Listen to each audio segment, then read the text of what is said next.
दोस्तों gold and silver अब एक सिर्फ इमोशन से नहीं है, गोल्ड एंड सिल्वर हर किसी के लिए एक इन्वेस्टमेंट ऑप्शन बन चुका है क्योंकि गोल्ड एंड सिल्वर का प्राइस पिछले 2 साल में काफी तेजी से आगे बढ़ा है। गोल्ड के अलावा सिल्वर एंड कॉपर का industrial demand day by day बढ़ते ही जा रहा है। सो अगर आप भी हर किसी की तरह इस साल गोल्ड, सिल्वर एंड कॉपर में इन्वेस्टमेंट करना चाहते हैं तो ये आपके लिए एक बेस्ट डिसीजन हो सकता है। आज की वीडियो में मैं आपको बताऊंगा गोल्ड, सिल्वर एंड कॉपर इन तीनों मेटल में आप इन्वेस्टमेंट कैसे कर सकते हैं, कौन कौन से इन्वेस्टमेंट ऑप्शन होते हैं और कौन से ऑप्शन सबसे बेस्ट है। वीडियो को स्किप मत कीजिए, वीडियो को एंड तक जरूर देखिए। सबसे पहले हम बात करते हैं गोल्ड एंड सिल्वर के बारे में। गोल्ड एंड सिल्वर में इन्वेस्टमेंट करने के लिए हमारे पास कोई सारे ऑप्शन अवेलेबल है। सबसे पहला ऑप्शन है हम फिजिकल गोल्ड या सिल्वर बाय कर सकते हैं। Physical gold and silver buy करने के लिए हमारे पास 2-3 ऑप्शन अवेलेबल है। हम ज्वेलरी परचेस कर सकते हैं या हम कॉइन या बार परचेस कर सकते हैं। फिजिकल गोल्ड या सिल्वर में इन्वेस्ट करने से हमारे पास कुछ एडवांटेजेस भी है और कुछ डिसएडवांटेजेस भी है। सबसे पहले बात करते हैं डिसएडवांटेजेस के बारे में। अगर हम ज्वेलरी को सिर्फ एक इन्वेस्टमेंट ऑप्शन की तरफ देख रहे हैं तो मे बी शॉर्ट टर्म में हमें ज़्यादा बेनिफिट नहीं मिल सकता है, क्योंकि फिजिकल ज्वेलरी में हमें मेकिंग चार्ज भी लगता है और जीएसटी भी देना पड़ता है। जो एक्चुअल गोल्ड का प्राइस है उससे ज्वेलरी थोड़ा महंगा पड़ता है। और फिजिकल गोल्ड या सिल्वर को स्टोर करने के लिए भी हमारे पास चैलेंजेस रहता है, क्योंकि हर जगह हम गोल्ड या सिल्वर को कैरी नहीं कर सकते। अब इसका एडवांटेजेस क्या है?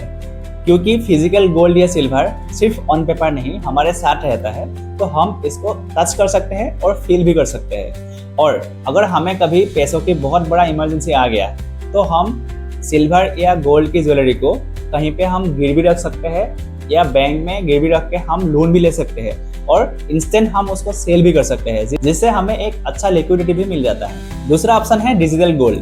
डिजिटल गोल्ड बहुत सारे प्लेटफॉर्म में इजीली मिल जाता है, लेकिन पर्सनली मैं डिजिटल गोल्ड को रिकमेंड नहीं करता हूँ, क्योंकि डिजिटल गोल्ड सेबी रजिस्टर्ड नहीं है या सेबी रेगुलेटेड नहीं है और डिजिटल गोल्ड में बहुत सारे फ्रॉड्स भी होते हैं। इसीलिए डिजिटल गोल्ड एक सेफ ऑप्शन नहीं है इन्वेस्टमेंट करने के लिए।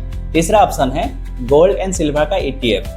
ETF सबसे बेस्ट ऑप्शन है, क्योंकि ETF में आपको कोई भी एक्स्ट्रा चार्ज जैसे कि मेकिंग चार्ज या जीएसटी नहीं देना पड़ता है। ETF बहुत ही सस्ता होता है और ETF को आप इजीली बाय एंड सेल कर सकते हैं और ETF को सेबी रेगुलेट करते हैं। ETF एक सेफेस्ट ऑप्शन भी है। सिल्वर बीज या गोल्ड बीज ये दोनों बहुत ही पॉपुलर ETF है जो प्योरली गोल्ड एंड सिल्वर में इन्वेस्ट करते हैं।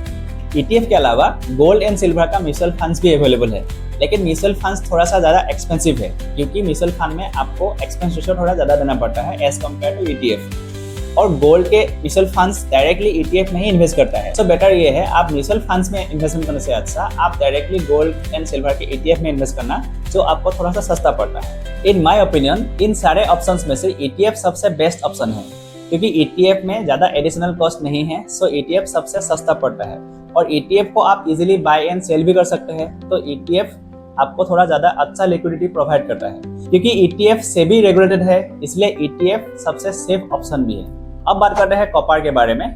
गोल्ड एंड सिल्वर जैसे ही कॉपर का कोई डायरेक्ट ETF या म्यूचुअल फंड नहीं होता है और कॉपर को आप फिजिकली बाय करना भी इतना आसान नहीं है, क्योंकि कॉपर इतना इजीली अवेलेबल नहीं है मार्केट में। और अगर आप बिजनेस पर्पज से या इंडस्ट्रियल नीड से कॉपर खरीदना चाहते हैं तो आप कोई भी सप्लायर के पास जाके आप कॉपर को फिजिकली खरीद सकते हैं, लेकिन कॉपर में भी आपको जीएसटी लगता है। लेकिन अगर आप कॉपर में इन्वेस्टमेंट करना चाहते हैं तो आप कॉपर रिलेटेड कुछ डायरेक्ट स्टॉक में इन्वेस्ट कर सकते हैं, जैसे कि हिंदुस्तान कॉपर एंड वेदांता। ये दोनों ही कंपनी कॉपर से डायरेक्ट इन्वॉल्व है और हिंदुस्तान कॉपर ने लास्ट 1 ईयर में लगभग 80% का बहुत ही बढ़िया रिटर्न करके दिया है। अगर आप कॉपर में इन्वेस्टमेंट करना चाहते हैं तो आपके लिए एक बहुत बढ़िया ऑप्शन है, लेकिन ये कोई रिकमेंडेशंस नहीं है। इन्वेस्टमेंट करने से पहले आप खुद का एनालिसिस जरूर कीजिए, क्योंकि ये दौर इलेक्ट्रॉनिक व्हीकल का है। आने वाले टाइम में कॉपर का बहुत ज़्यादा डिमांड बढ़ने वाला है, क्योंकि एक नॉर्मल कार से एक इलेक्ट्रॉनिक कार में 4 से 5 गुना ज़्यादा यूज होता है कॉपर का। अगर आप कॉपर में इन्वेस्टमेंट करना चाहते हैं तो ये आपके लिए एक स्मार्ट डिसीजन हो सकता है। ये रहा कॉपर, गोल्ड एंड सिल्वर, ये तीनों ही इंपॉर्टेंट मेटल में आप कैसे इन्वेस्ट कर सकते हैं और कौन सा ऑप्शन आपके लिए बेस्ट है। अगर वीडियो और ये इन्फॉर्मेशन आपको अच्छा लगा तो इस वीडियो को लाइक कीजिए और अपने फ्रेंड्स के साथ जरूर शेयर कीजिए। अगर आप इस चैनल में नए हैं तो प्लीज़ मेरे चैनल को सब्सक्राइब कीजिए, क्योंकि आने वाले टाइम में मैं बहुत ही इंपॉर्टेंट टॉपिक के ऊपर वीडियो बनाने वाला हूँ। आज के लिए इतना ही। Thank you for watching.